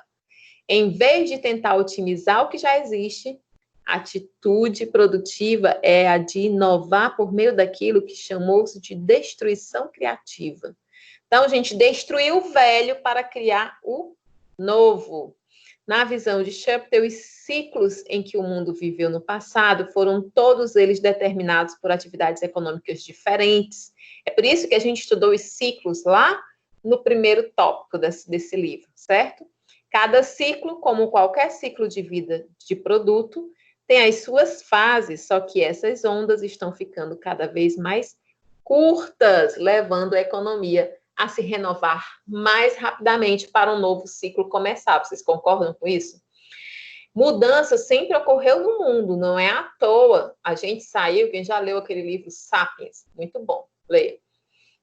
Ele vai falando como a gente vai se adaptando, por exemplo, para a agricultura, que é vendido nos livros de história como um avanço e um diferencial, porque vai ser com a agricultura que o homem vai se firmar na terra, vai deixar de ser nômade, vai deixar de viver da caça por assim só, né? Ele vai ter outras fontes e tudo mais. Mas, na verdade, o Yuval, né, Harari, ele vai comprovando, demonstrando que isso foi o início da nossa escravização por meio do trabalho, né? Que a gente até hoje tem. Mas o que o Schumpeter queria dizer aí é que levou-se muito tempo até isso acontecer. Até chegar na Revolução Industrial, foram 1730 e tantos anos, certo? E de 1730, de lá para cá, aí não passou um milênio ainda, e nós já estamos na quarta revolução. Então, levou 1730 para chegar na primeira, agora nós já estamos na quarta. É praticamente um coronavírus aí se disseminando, né? No começo era bem pouquinho, agora já tem um monte. Então, gente, finalizamos o tópico 2, certo? E aí a gente vai finalmente para o último tópico. Vamos finalizar essa disciplina maravilhosa que todo mundo gostou, ficou confuso aí com tanta informação, né? A administração na globalização. É o nosso último tópico aqui de hoje e da disciplina. O avanço do conhecimento sobre as técnicas de navegação, em especial aí pelos europeus, né? Brasil, Portugal, né? Propiciou uma nova era nos séculos XV e XVI, que é quando a gente é descoberto, né? Através da exploração dos oceanos. Eles fizeram isso, gente, porque eles precisavam de novos mercados, certo? Indo ao encontro aí de novas descobertas, onde foi descoberto o novo mundo, né? As Américas, que proporcionou uma maior interação e abrangência na atuação do comércio. Isso aí foi lá no comecinho, tá? O capitalismo tá ainda amadurecendo nessa época, tá? E aí começam as viagens, Portugal e Espanha saem na frente, porque eles já conseguiram aí ter os seus reinos unificados. Na época eram potências, né? Depois vem Inglaterra com tudo. Então, gente, que a gente tem que ver aqui, que a gente houve essa condição no século V, século XVI, a partir aí das grandes navegações, né, descoberta de novos mundos. Porém, os primeiros impactos significativos da globalização, eles vieram a ser percebidos aí com a Segunda Guerra Mundial. Gente, a Segunda Guerra Mundial, ela foi um ponto de inflexão muito importante para a nossa história, principalmente se você pensar em capitalismo, pensar em administração, né? Pois a comunicação, ela foi um divisor de águas em relação ao que entendemos e percebemos hoje como conceito de globalização. Não à toa... Não, fala besteira. Segundo Lacombe e Elborn, é isso? A globalização se caracteriza aí pela integração crescente de todos os mercados. Tem que ser tudo, tá, gente? Financeiro, produto, serviço, mão de obra, né? Bem como dos meios de comunicação e transporte de todos os países do planeta. A necessidade de mudança, somada ao fenômeno da globalização, fez com que as nações começassem a expandir e abrir os seus mercados para produtos e serviços de outros países. Então, é bom, mas também você começa a ter uma concorrência agora também internacional. À medida que eu falei que a pessoa que tem uma empresa, um e-commerce aqui, consegue vender para o exterior, quem tem lá fora também vende para cá para caramba, né? AliExpress, eBay, qual o nome daquela outra? Biergest, sei lá. Meu marido é que sabe dessas coisas. Fases da globalização desde o início da década de 1800. Aí, gente, não vou me aprofundar, tá? A gente não sai daqui hoje. Mas a gente tem aí a primeira fase, que vai de 1800 até 1880, com as ferrovias e o transporte marítimo. Dessa forma, aí há um aumento na manufatura. Na segunda fase, já bem recente, 1990, como pode? Acho que é 1890, tá, gente? Verifiquem, anotem aí, porque isso está no livro de vocês. Não tem lógica ser de 1990 a 1930. É de 1890, porque ali em cima está até 1880, deve ser isso. A 1930, onde houve aí o aumento de produção de eletricidade e aço. Em seguida, a gente tem a terceira fase, que vai de 1948 até a década de 70. Aí, com a formação do Acordo Geral sobre Tarifas e Comércio, e veja que já está começando aí a ver os tratados, as nações já estão começando a estabelecer vínculos, né, de negociações. Década de 1980 até o presente. Expressivo aumento nas tecnologias de informação, comunicação, manufatura e consulta, privatização de empregos estatais, em países em transição, um notável crescimento econômico nos mercados emergentes. Então, essas são as fases aí da globalização. Veja como fluiu rápido depois no final, não foi? Então, no cenário mundial, em relação à globalização, os maiores beneficiários atualmente, esse livro acho que é de 2018, tá? São os 4 grandes países emergentes, são os BRICS. Vocês já devem ter visto reportagem hoje, a reunião dos BRICS, pronto. Brasil, Rússia, Índia, China e África do Sul. Eles formaram aí um bloco, né, dos países aí emergentes, onde estão concentrados grandes volumes econômicos de exportação e importação, os fatores geradores e as consequências da globalização dos mercados.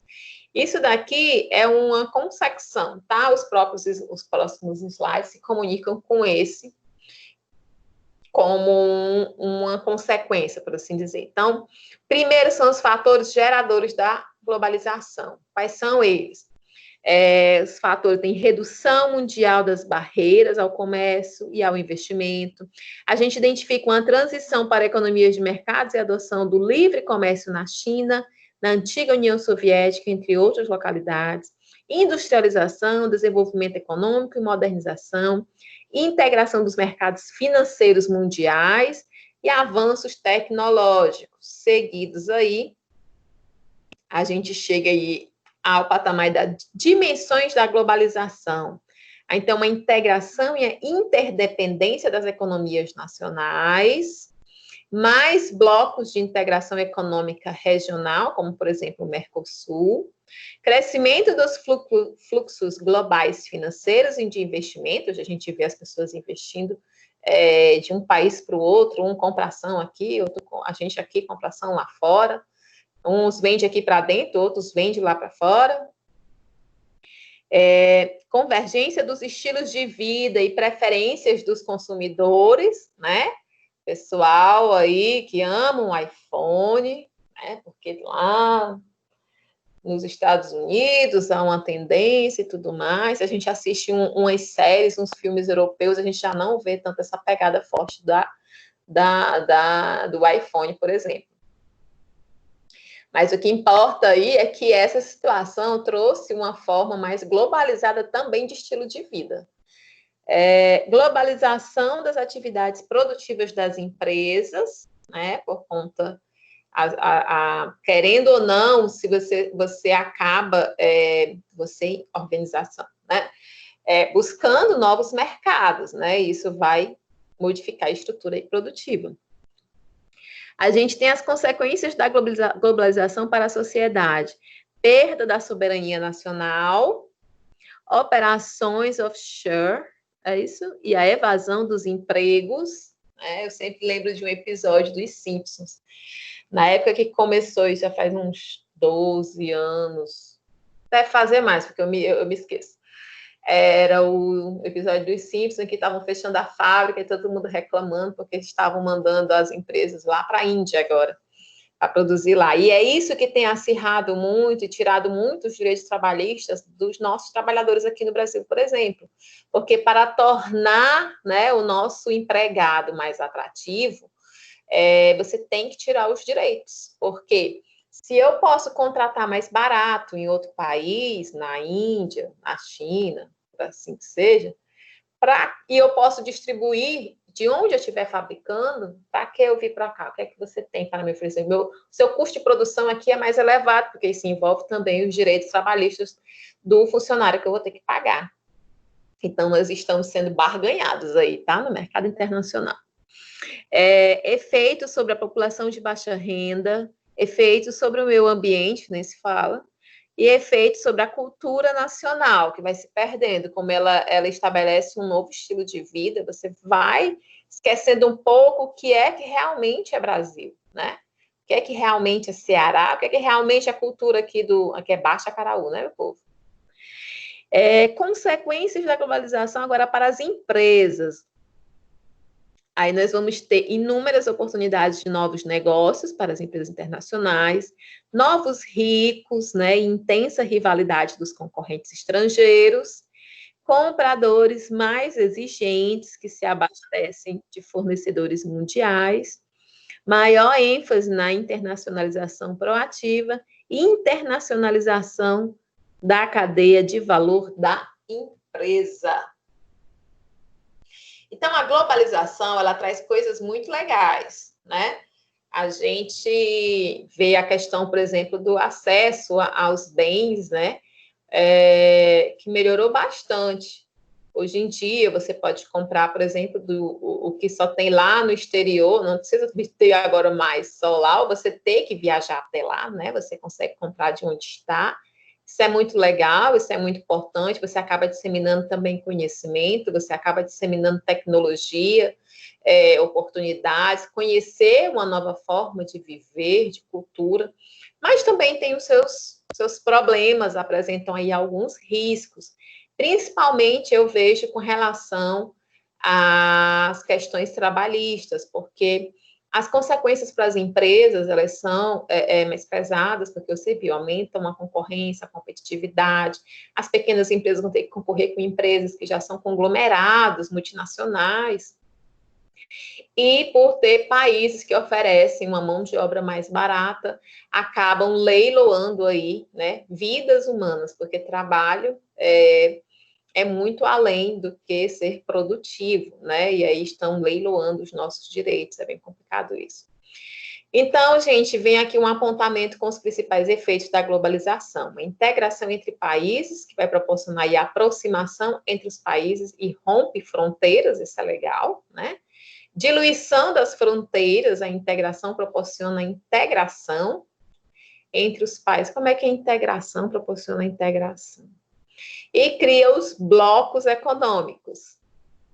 Aí, por exemplo, você pode ir de um país para outro sem precisar, por exemplo, de um passaporte. Se você for hoje lá em Foz do Iguaçu, você estiver por lá, você pega o carro, atravessa a ponte, vai ali no Paraguai, você vai ali na Argentina, porque a fronteira é tríplice ali, né?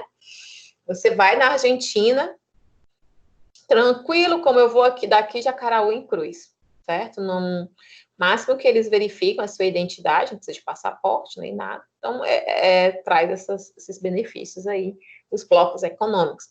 Aumento do comércio, a mesma coisa acontece lá na região do euro, né? Acontece a mesma facilidade. Por exemplo, se você tira um passaporte, você consegue uma nacionalidade portuguesa, por exemplo. Seu passaporte, você roda pela Europa toda, sem ter que ser, vamos dizer assim, parado, vamos dizer assim, maiores exigências, né?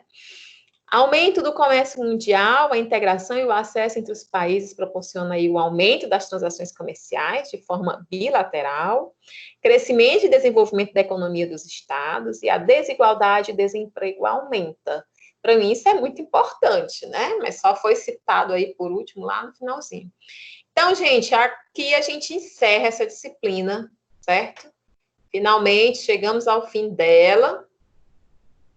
Vimos aí que devido à evolução da globalização, a comercialização e relação entre os países passou do velho mundo ao novo mundo, chegando até a era contemporânea, que a globalização passou por diversos ciclos que ocorreram ao longo dos séculos, os fatores geradores da globalização e as suas consequências, né, nos mercados, e que ela acaba aí tem consequências de forma geral e abrangente, dependendo do aspecto a ser considerado. Eu pergunto, alguma dúvida? Algo a acrescentar, algo a reclamar, algo a falar? Ou vai ser só cri, cri, cri, cri, cri, cri? Tudo ok? Tudo bem por aqui, Edson, Gabriela? Tudo bem? Deu para compreender? Eu vou encaminhar para vocês as frequências eu já tinha liberado, tá? Porque a nossa aula era para ter sido sexta-feira.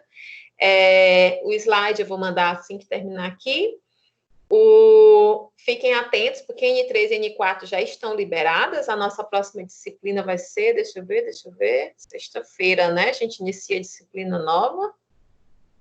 Noções de direito. Vamos aí começar. Eu adoro estudar direito, meu povo, porque acho que nada mais empoderador do que ter acesso à informação. Ainda mais num país como o nosso, que tenta nos tirar do prumo, vamos dizer assim, nos aproveitar da gente, né? É importante a gente ter, acho que é questão de cidadania, né? Ter conhecimento. E depois de noções de direito, a gente ainda vai ver empreendedorismo. Lembrando, gente, que devido à questão do ajuste do cronograma por conta da pandemia, né, a gente ficou 2 semanas sem aula, e isso fez, e aí tiveram também a questão de feriado, dia de sexta-feira, né, isso empurrou o nosso semestre até o dia 24 de julho. Então, nós ainda temos um bom tempo aí pela frente, certo? Estudem, façam as provas com calma, certo? Sempre que precisar. Eu demoro um pouquinho a responder, às vezes, não é sempre, mas eu sempre respondo. Aqui, acolá, o percurso, eu sempre faço uma varredura lá nas minhas mensagens, para não deixar ninguém sem resposta. Tá certo? Mais alguma coisa? Alguém quer falar alguma coisa? Se puder,